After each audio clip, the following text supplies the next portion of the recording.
Hello everybody and welcome to my kitchen. Kind of cupboardy, kitcheny, placey thing. You probably noticed that my beard kind of looks a bit funny. Been at work all day with a mask on and it sort of forced everything in, so kind of, yeah. Anyway, what I wanted to talk to you about is actually something I wanted to focus on a few weeks ago and haven't done, which is helping with the whole mental health side of everything. Now, it's really easy when you're following a food plan to kind of give up. There's always something that trips you up, and then you just think, screw it, I've tripped up now, and that's it, that's job done. Or like we've had within the groups where people just sort of disappear and they don't talk to us and we can't get hold of them, and then they block us, etc., etc. And it's just is what it is, because they're embarrassed. We've been there, I've been there, where you're just too embarrassed, you're like, no, I don't want to talk to them. Whether it was something wrong with the plan or not, they didn't say anything, we couldn't get hold of them, is what it is. But look, you guys are succeeding, you're doing really well. You're right at the end now. I don't know if you've had your cereals. If not, get your cereals down here. This is it. Last meal of your 5 days. But something triggered me off earlier when we were talking about Download or Monsters of Rock or something, and I saw Megadeth. And it just made me think about, like I said, the mental health situation and your perception of success. I know Jan was saying that she's only lost £4, but £4 over 5 days, that is a lot of weight to lose in just 5 days. And that is really, really good considering you've just been eating 5 meals a day and doing 30 minutes of exercise. So it's your perception of success. And I'm sure if I told you at the start of the week that I could give you this food plan and you'd lose £4 by Friday morning, you probably would have snapped my hand off for it. However, because somebody might have lost a little bit more or whatever, you're probably not feeling as good. So this whole thing joins together at some point. I'm just really good at digressing. Right, once upon a time, there was a young boy, not me, who started a band, as they were practicing and they were recording and they were doing really well, and they got to the stage where they had a record label kind of offered in front of them. And it was at this stage when the band got together and they kicked out one of their members, who was a guitarist. Said guitarist, still not talking about me for those of you who know I'm an old, was in a band and guitarist, but this guitarist vowed in his mind that no matter what happened, he would be more successful than the band he's just been booted out of.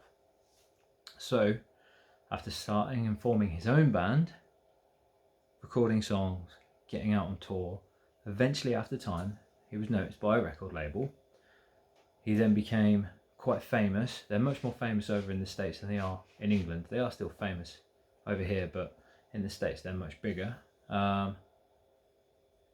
But he became very, very famous, very, very wealthy, toured the world no end of times with his band, and his name is Dave Mustaine from Megadeth, which is what we were talking about earlier. I had a story about Megadeth.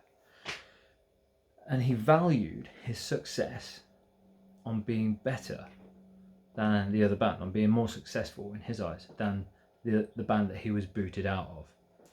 Which, for somebody who tours the world regularly, is such a massive band, whether you've heard of them or not, they're a huge band. He's got millions and millions of dollars.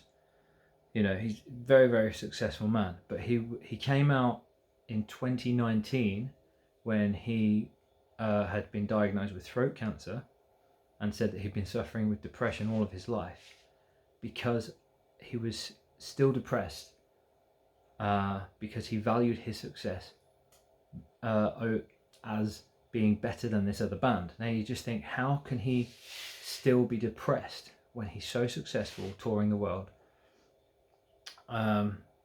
because all his value was put on being better than this other band, which is fine, unless that other band is Metallica. Now, I'm sure everybody's heard of them. Dave Mustaine was one of the founding members of Metallica. They booted him out and he created the band Megadeth. Megadeth is a very, very famous, wealthy, band within the heavy metal industry. They are one of the cornerstones of rock and metal, essentially. But of course, Metallica are bigger. So he's been struggling with depression all of his life because he valued his success on being bigger and better than Metallica. It didn't matter about how many times he toured the world. It didn't matter about how many millions of dollars he had, etc., etc. So he realised that he had to change his values. Now let's flip the coin a little bit and let's talk about a different band and a different person that was kicked out way, way back. Some of you older people will remember him probably a lot better than the younger folk. Somebody called Pete Best. He was booted out of a little known band called The Beatles. He was the drummer. And they booted him out, or the management booted him out, because he was more, well, so the story goes, because he was prettier than the other three members who were stood in front of him on the stage. So the management booted him out because of this, just before Beatlemania kicked off and went. So naturally, if you can put yourself in Pete Best's situation, he's just been booted out of a band that has taken off a storm and is now on tour around the world with girls throwing their underwear at them, all the money, all the fame, all the glory, all the sex, the drugs, the rock and roll, and everything's coming their way. And within 6 months of being booted out of the Beatles, he attempted suicide. And luckily for him and for his caring relatives and family, his brother and his mother managed to pull him back from the ledge by helping him change his value of success. And by that, I mean anybody who's just been booted out of a band that's now hit the biggest time ever will be pushed to the edge of suicide. You can almost relate to it, can't you? That he would get to that stage of what he could have had. But his family managed to pull him back from the edge of it all and help him change his values. So he changed his values and he married a woman that used to work in Woolworths. Again, some of you older generation folk will know what Woolworths is. The love of his life.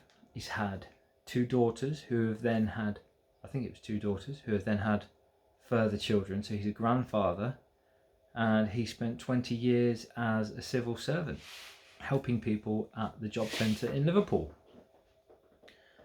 for a long time, for 20 years, and then he started touring again as part of a 4-piece set. I think it's called the Pete Best Band or something like that. He does a lot of tribute work and things, but he's doing very well for himself and he lives a very, very happy life because he changed the value of his success. Apparently, when he was on the edge of it, his brother pulled him back basically and said that John and Paul and Ringo couldn't leave their hotel rooms because they were being hounded. They were scared and they were trapped in their hotel rooms because of the Beatlemania. And he was trying to tell him that it's no life to be living basically like we've been living currently in lockdown, where you're trapped and you're just trapped and trapped and trapped. And he was actually in fact free. Nobody really knew who he was, and he could just crack on with his everyday life. He could go and rekindle this relationship with a woman that he met in Woolworths, and he could do whatever he wanted. He could start a new band, he could do this, he could do that, and everything else. And essentially, so many years down the line, the Beatles released their anthology, their full discography of everything, and Pete Best's drumming was on some of the tracks, and he got a big payout of about, I think it was about in the region of 4 million, which obviously he wouldn't have got if he was dead about 30 years earlier when he attempted suicide. So because he changed his values, he then lived a much, much happier life. So depending on what you're valuing out of this plan, trying to bring it back from the edge a bit, because that's quite dramatic, and this is just a weight loss plan. If you, like I said, if I told you at the start of this week that you'd lose 4 pounds come Friday morning, probably would have snapped my hand off. But because somebody else may have lost 7, you're probably thinking, oh, I'm not doing that well. So try and think about what you're valuing of it. Think about the weekend and what nice food you want to have. And then come Monday, if you want to continue with the plan, you can. We're going live tonight. We're going live very, very soon.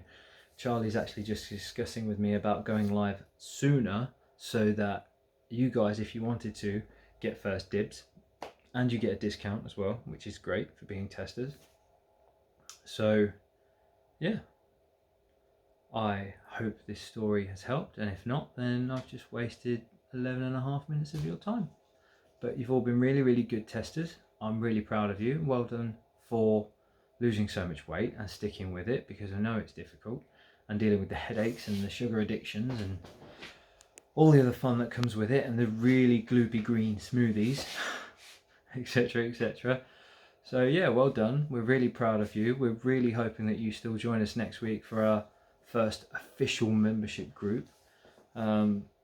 Myself and Charlie are absolutely exhausted. We've been pulling 20 to 22 hour days just to get everything ready and built and sorted out so that we can launch at midnight tonight. So a few more hours to go, and we're rolling.